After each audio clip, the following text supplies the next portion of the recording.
Hey guys, welcome back to the garage with the Aprilia Tuono. Finally, we're gonna get rid of this cartoonishly big exhaust and replace it with that HP Corse down there.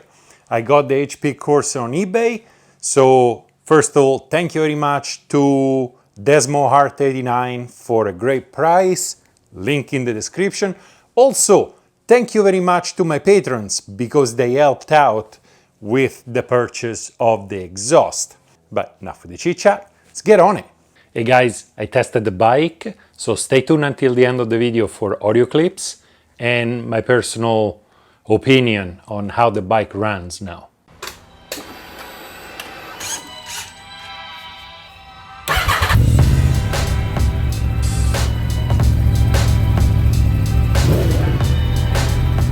Removing the exhaust is actually not that difficult, especially if you only replace the silencer in the back, which that's exactly what I'm doing. The only thing a little bit more complicated is to remove the flapper valve wires or cables that run over here and go up front, and that's about it. But one step at a time, let's start loosening up a whole bunch of things and let's start removing it. I'm not removing it all together. I'm just gonna keep it loose. Second thing I want to loosen up, just to make sure that nothing is stuck or anything, is this one up here. So let's do that. All right, so far so good, nothing is stuck. The next thing I want to do is remove the cables over here in the back for the flapper valve. To loosen up the wires in the back, you just have to grab and undo the 10 millimeters.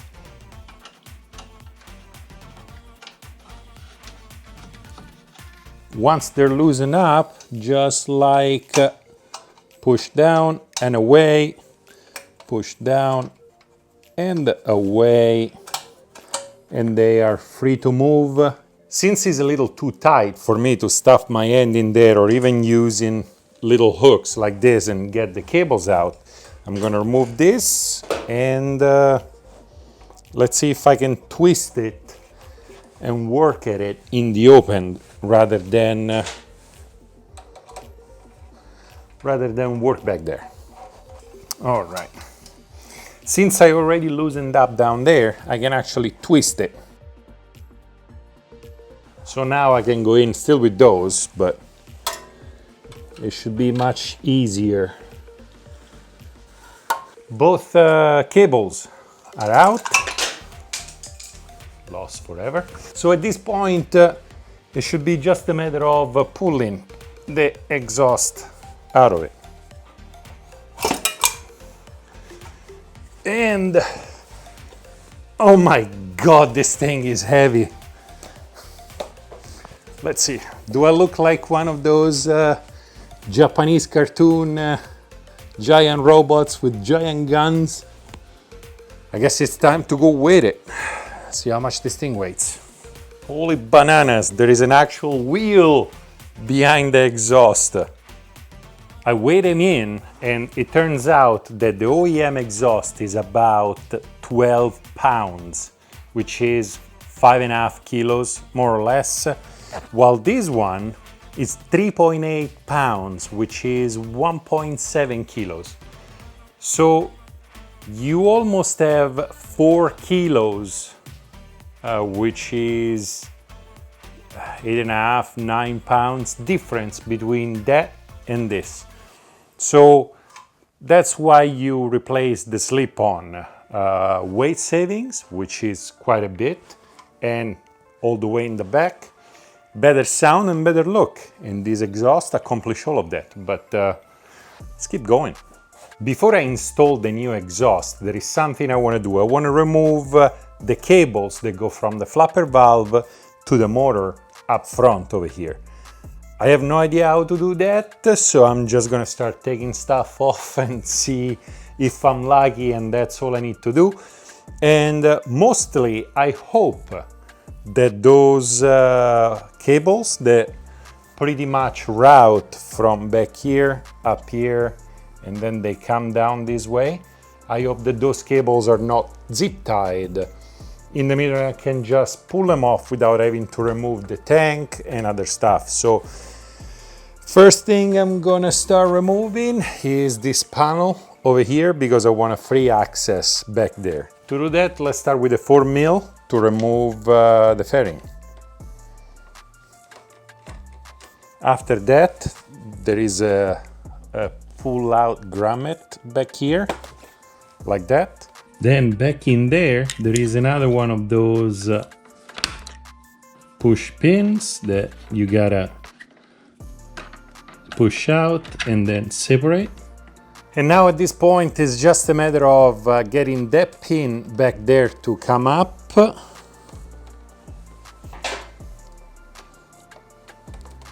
And then slide this backwards. And it comes out just like that. Let's put this in a safe place where it's not gonna get scratched. Well, at this point, I'm gonna start unscrewing anything that is unscrewable and see what I come up with. Let's start with this one. Holy macaron. It's actually loose. See? Check your bolts. This bolt was actually loose. I haven't touched it before. Yep, 13. Let's start unplugging anything unpluggable. All right, there is a plug down here. And there is more than I bargained for in there. I'm just gonna stretch it out and see what I can get out of it. None of those wires over here seems to have anything to do with the actual flapper valve. So I am going to keep the bracket over here because a bunch of wires actually use it to stay in place. So what I need to do is, I believe this is a 10mm, it looks like a 10.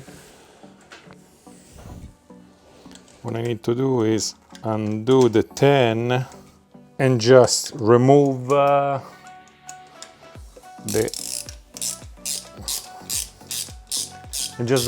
little motor off the bracket.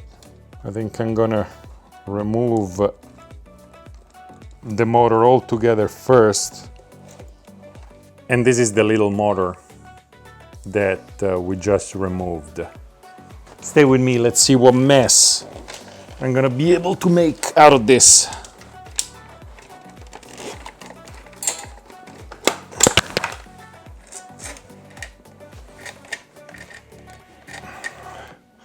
I should have probably watched a few YouTube videos before I did this. I knew it would get caught somewhere back here. Is that you? Yeah, it is you. All right. So what's going on right now that you guys can't see, which I can't see myself, is this wire, this cable goes through. So far I felt three of them. It goes through those things that are supposed to hold them both together. So what I'm doing with my fingers in the back, I'm actually doing some like this, pop this thing off. So that's number 3 over here. Aha! I thought there was something sharp. There is actually a little zip tie back there.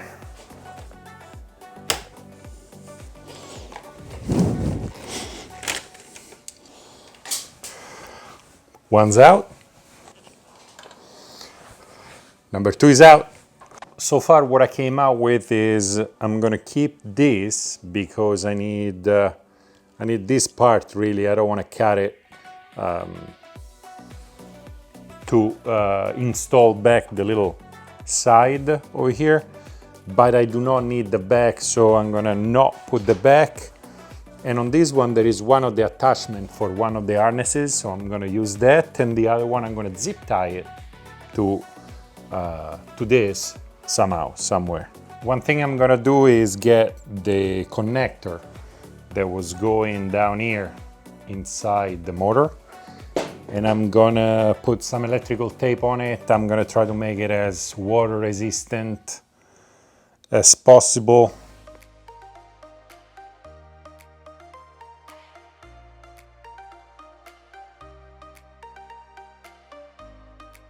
All right, everything looks clean, everything is out of the way, nothing is gonna be dangling around, so time to put the cover back on.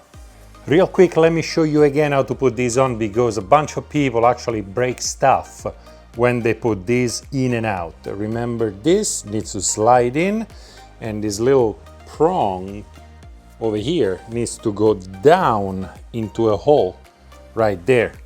So once more, put that in there, slide it forward, and at the same time prong into the hole like that. Then there is the little push-in rubber grommet. Then this push-in in the back that goes in, and now the hard plastic is bonded with this, and then we gotta put that over there, and that's it. All right, it is finally time to put the new exhaust on. I gloved up because I don't want to leave fingerprints on this beautiful, beautiful exhaust and light. So easy, you just stuff it in and put a bolt on it. Nothing major. I'm gonna tie it up a little bit. This one happens to be a 10mm socket. And now it's time for me personally to choose which bolt goes there, because I want to make it look good. If you use this nice big washer that came with the OEM, or if just go minimalistic as with what came with the exhaust. One eternity later. At this point, torque everything to spec, which I'm not gonna tell you because I got burned multiple times from giving torque out. So figure it out. And let's hear what it sounds like.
The exhaust is loud, with and without baffle, or DB killer, whatever you want to call it. With the DB killer on, it's bearable, meaning I can go through my neighbor without getting shot. With the DB killer out, it's a straight pipe. The hole is this big, it's just way too noisy not to have a DB killer in it. Even with the DB killer on, it's plenty loud. So I suggest, if you get this exhaust, to invest in a good pair of earplugs. Other than that, the bike sounds proper. It's very throaty, it's deep, and I like it quite a bit. Now the situation is, I have an high flow air filter, I have the exhaust, and I also have an Aprilia Racing tune into the ECU. So those are the components, and with those components the bike is now much smoother. Yeah, the gas application, the fueling, in general, going through the power band, it's much smoother now. That notchy stumble shift between third and fourth gear that I had before, it's not there anymore. If you don't know what I'm talking about, go check out my long-term review of the bike, where I actually have video evidence of the stumble. That is gone now with the new parts on. When it comes to performance, look, the bike is already a rocket ship. So I don't know if instead of 170 I got 173, 74, 175 horses right now. The bike is fast as is. That increase because of the exhaust, you can't quite tell. As much as many people, oh yeah, I can feel the 3 more horsepower. That's bullshit. Come on. Can't tell it. You're not even a professional rider. All in all, I'm very pleased. It makes a gigantic difference visually between this very small, very sleek exhaust and the giant cartoon-like OEM exhaust. On that note, I want to thank very much my patrons because they made all of this possible. And Desmo Hard 89 on eBay that actually gave me a great price on a great exhaust. If you guys like the video, like. If you love the video, subscribe. Right on, and I'll see you next time. And my finger is too big.